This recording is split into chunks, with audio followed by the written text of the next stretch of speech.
When I was 7, my father brought home a beautiful lady who gave me a box of mangoes. That day, my mother watched me happily eating those mangoes while she signed her name on the divorce papers. After that, she jumped off the roof of our building. From then on, mangoes became the nightmare of my life. So on my wedding day, I told my husband, Alan Holt, if you ever want a divorce, just give me a mango. Alan pulled me into his arms, quiet. From then on, mangoes became off limits for him too. On Christmas Eve of our 5th year of marriage, Alan's childhood sweetheart, Larissa Fenimore, left a mango on his desk at the office. The very same day, Alan announced he was cutting ties with Larissa and fired her from the company. That day, I truly believed he was the man I was meant to be with. Half a year later, I flew back from overseas, having just closed a partnership deal worth about $200 million.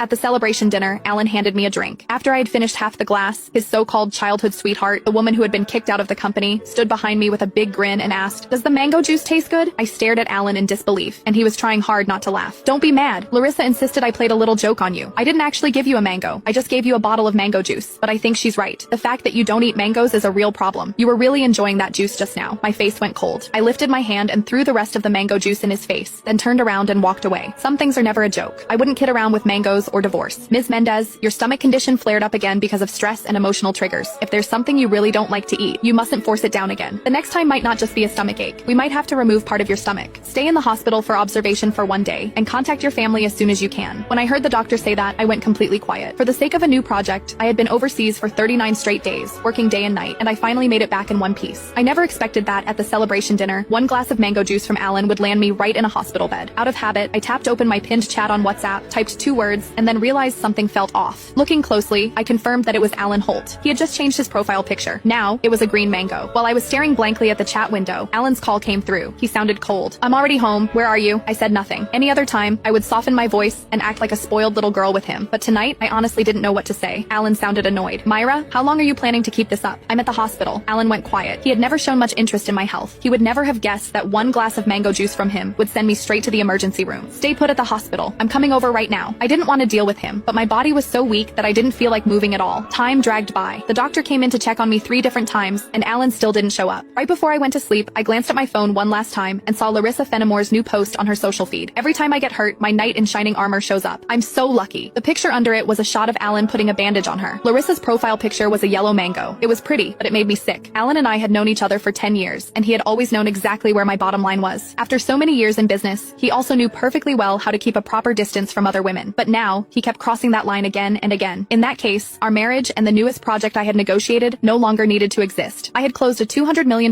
deal in West Arkan that could have changed the company's future, but at that moment, it didn't matter anymore.